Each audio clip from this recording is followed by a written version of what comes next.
Hello, hello, je suis ravie de vous retrouver pour cette guidance Oracle Astro des cancers et ascendant cancer pour le mois de mai 2024. Au moment où je fais cette vidéo, nous n'avons pas encore commencé la saison du taureau qui commencera entre le 19 et le 20. Pourquoi je dis ça? Parce que ça sera le 19 très tard, presque 20. Lorsque le soleil va passer dans le signe du taureau, le soleil va se placer dans votre maison 11, qui est la maison des protections, des amitiés, de votre réseau amical, même voire professionnel. C'est tout ce qui est lié à la technologie, à l'entraide. Ce soleil va mettre en lumière ce secteur de votre vie, sachant que Jupiter est déjà placé dans ce secteur et Uranus aussi. Donc ce soleil va rejoindre Jupiter et Uranus. Il sera rejoint par Mercure à partir du 16 mai, mais Vénus déjà dans le signe, il sera jusqu'au 24 mai. Vous pourriez avoir par exemple une très belle rencontre, soit par les réseaux sociaux, par une application de rencontre. Vous pourriez rencontrer quelqu'un par une invitation, ou quelqu'un qui est déjà dans votre cercle amical. Donc ces domaines-là ne peuvent que vous ouvrir des portes. Porte professionnelle, porte affective. Jupiter va conforter, d'autant plus que vous êtes très en harmonie avec le taureau, donc va conforter ces possibilités. Alors Jupiter touche surtout le dernier décan, il est sur sa dernière ligne droite. Uranus peut amener effectivement, parce qu'il n'est pas très loin de Jupiter, Jupiter fera une conjonction avec Uranus au mois d'avril, fin avril, mais il a encore cette influence qui peut faire qu'il peut y avoir un événement brusque dans votre vie et plutôt positif. Ce qui va être un peu moins sympa, c'est lorsque le soleil va quitter le taureau. Et il va le quitter autour du 20 mai. Il va se placer dans le Gémeaux, qui pour vous est dans la maison 12. C'est votre zone d'ombre. Le Gémeaux représente pour les cancers ascendant cancer, alors je le précise parce qu'un jour quelqu'un m'a mis des messages en me disant mais vous vous trompez, vous... La maison 12 c'est le poisson, oui, dans l'astrologie générale. Mais là, nous parlons des cancers. Donc, le dernier signe avant vous, c'est le signe du Gémeaux. Et si c'est le dernier signe sur la roue du zodiaque, c'est votre maison 12 à vous, surtout aux ascendants cancer. Donc, c'est-à-dire que les planètes qui vont s'engouffrer dans cette maison 12 vont avoir une influence sur tout ce qui est caché, sur les épreuves. C'est l'emprisonnement, c'est l'enfermement psychologique, c'est les hôpitaux. C'est les épreuves, c'est les secrets qui sont révélés, donc les doubles vies, les trahisons. Ouais, c'est pas Jojo, hein. C'est un axe, j'allais dire, médical, mais pas comme la maison 6, donc voilà. Alors vous allez me dire, super, d'autant plus que Vénus va y rentrer aussi le 24 mai, donc autant vous dire que vous pourriez être amené à avoir une histoire cachée, ça c'est sûr, ou à révéler, si vous êtes en couple peut-être, êtes-vous le trompeur ou la trompeuse, vous allez être découvert, mais si vous êtes trompé, vous pourriez découvrir quelque chose de caché. Si vous êtes célibataire, vous pourriez rentrer dans une histoire qui est un peu compliquée, qui est remplie d'épreuves ou qui est cachée. Ça, c'est une première chose. Ce qui est un petit peu plus ennuyeux, si on peut dire ça comme ça, rassurez-vous, il y aura aussi des bonnes choses, c'est que Jupiter, lui aussi, rentre dans le Gémeaux. Il quitte le signe du Taureau, qui est un signe ami pour vous, qui était positionné pendant toute l'année en maison 11, et là, il va se positionner en épreuve. Alors, Jupiter en maison 12, autant vous dire que Jupiter, c'est l'expansion, et là, il est enfermé. C'est-à-dire, c'est comme si vous aviez un suractif qu'on met en prison, quoi, qui tourne en rond dans une cellule. Jupiter peut amener, justement, des épreuves au niveau de la loi pour les cancers. Alors, pas de suite, hein, je vous rassure, mais je vous explique ce que ça va donner, puisque Jupiter va rester 1 an. Donc pour vous, c'est aussi une période de bilan. N'oublions pas que Jupiter est aussi la justice divine et qui vous demandera, si vous avez des épreuves pendant ces 1 an, de comprendre le pourquoi vous avez ces épreuves. Qu'est-ce que vous avez à faire pour vous sortir de ce marasme?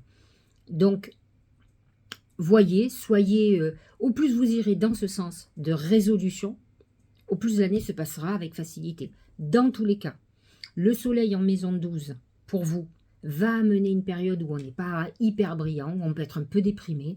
C'est des moments de repli sur soi. Ça, il faut que vous vous y attendez.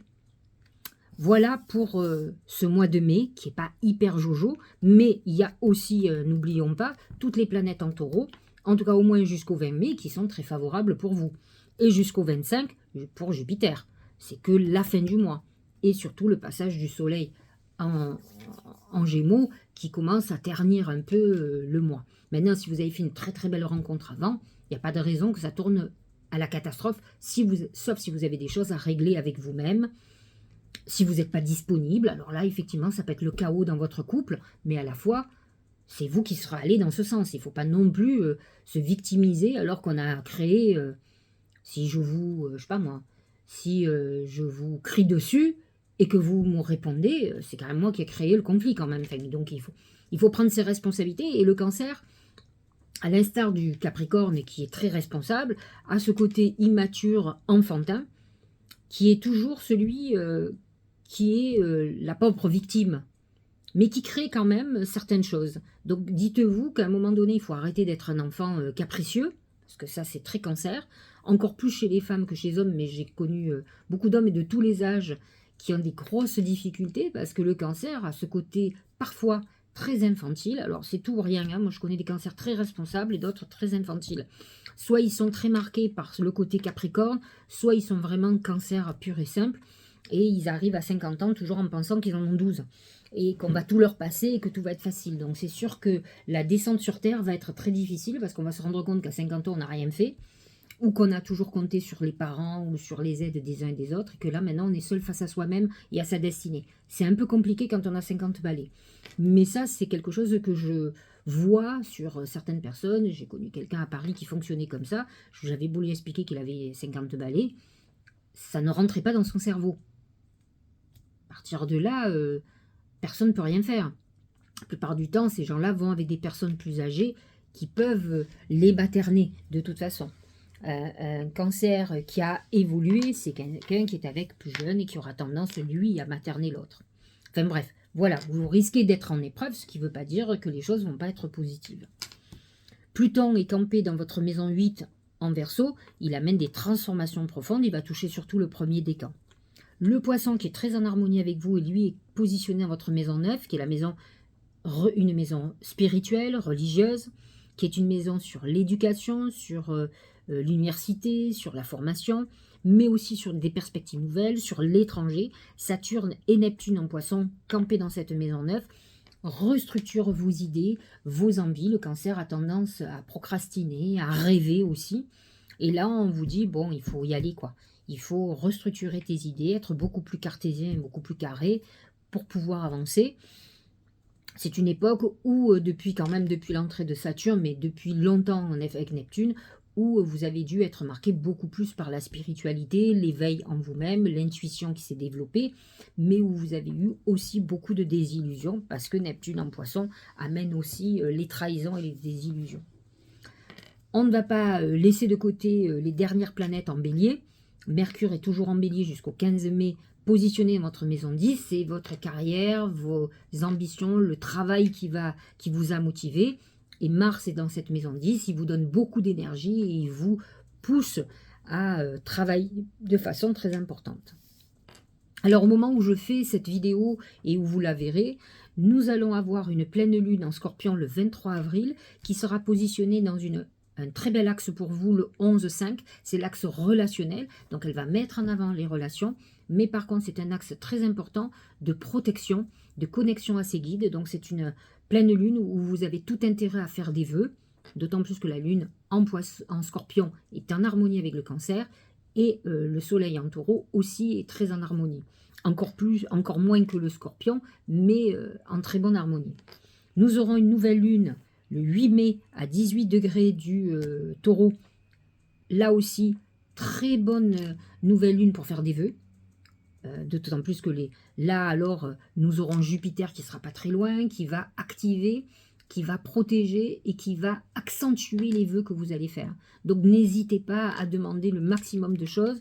Ne l'oubliez pas, cette date, 8 mai. Nous aurons enfin une pleine lune beaucoup moins sympathique pour vous qui sera dans l'axe de la santé.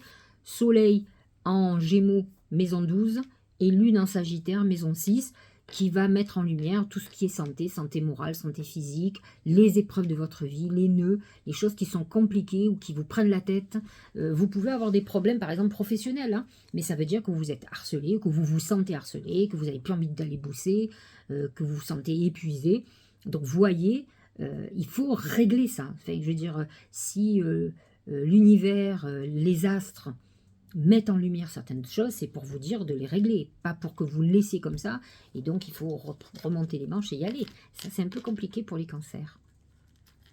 Nous sommes partis pour parler des oracles. On va commencer avec mon oracle, l'oracle magique du mar de café, que vous pouvez trouver sur mon site, sur sylviecariou.com, ou sur notre site d'édition, c'est 13trèfleédition.com. 13 trèfles. Trèfle, 13 comme le chiffre 13, et trèfle comme le trèfle à 4 feuilles. Édition. Mais vous le trouvez, de toute façon vous le trouvez sur ma page à moi, sur mon site, et on a une boutique Etsy aussi, mais bon, je préfère que vous alliez sur nos pages plutôt que sur Etsy. Bon, voilà.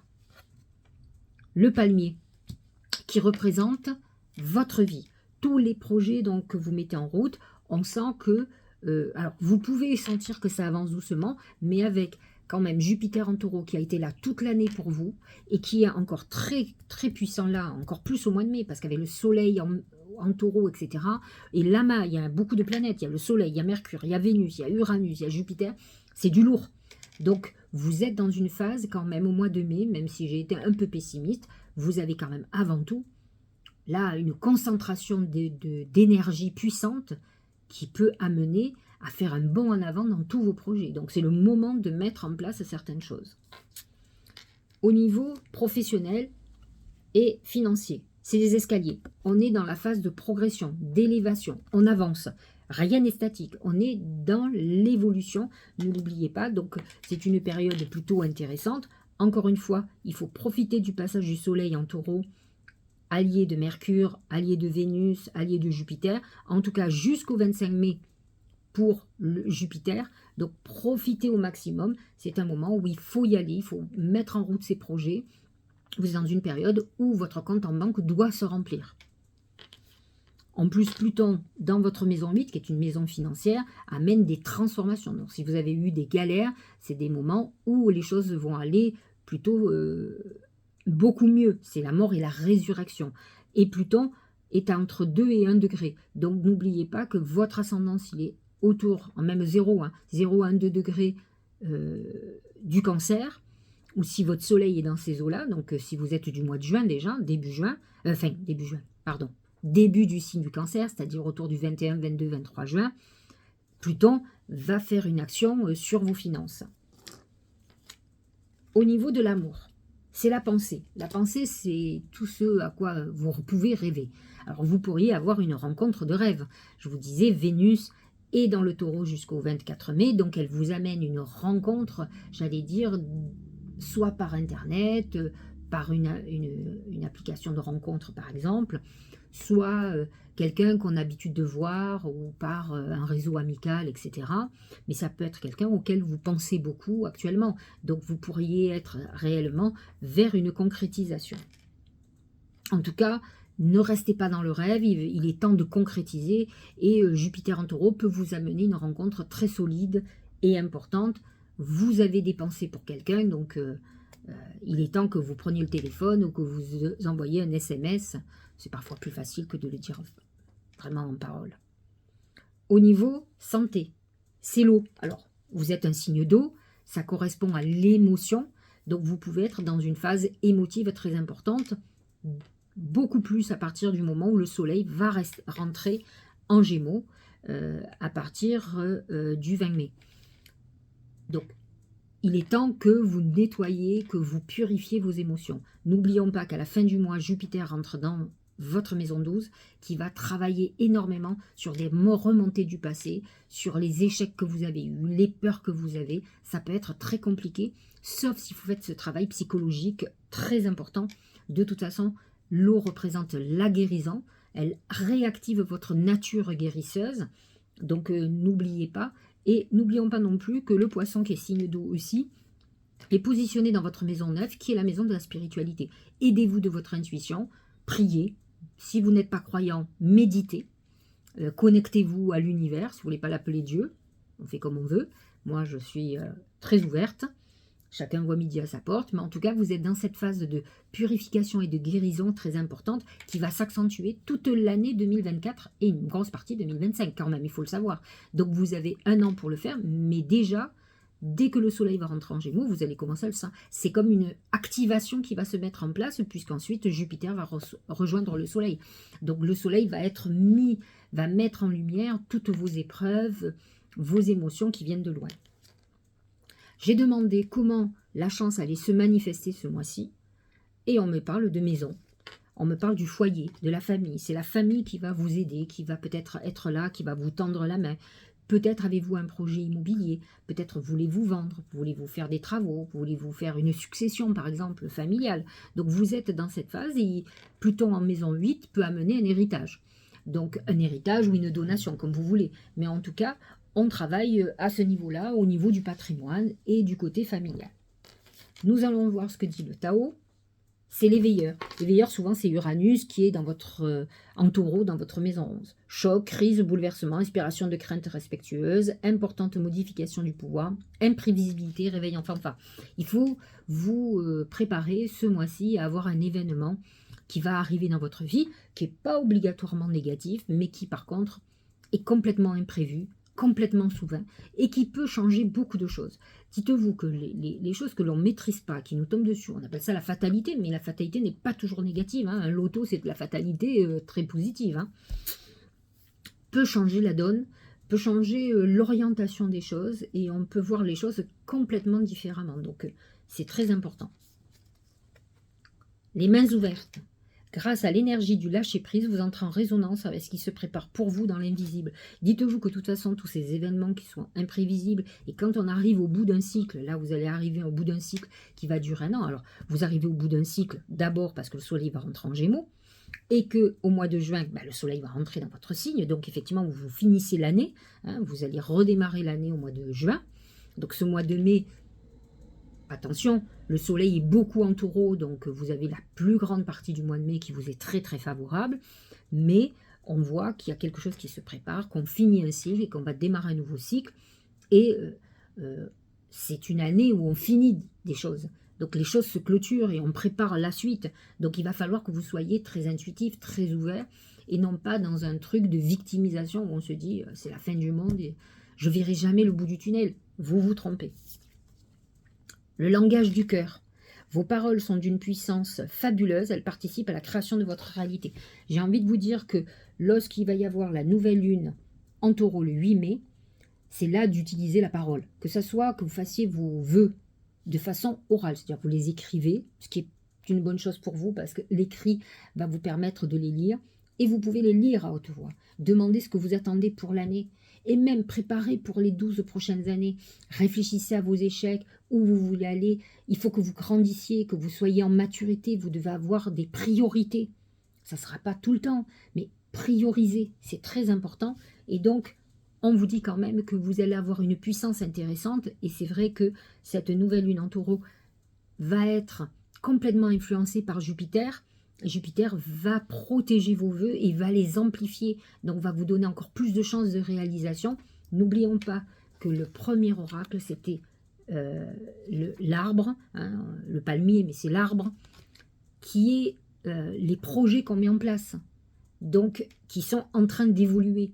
Et vous avez sorti aussi l'évolution. Donc on est dans une phase d'évolution. Ne l'oubliez pas, soyez très positif et utilisez le ciel, la puissance de la lune et la puissance des étoiles pour avancer. Vous êtes des gens très connectés, ne l'oubliez pas. J'espère que cette guidance vous aura éclairé. Je vous souhaite un très bon mois de mai et puis je vous dis à très bientôt.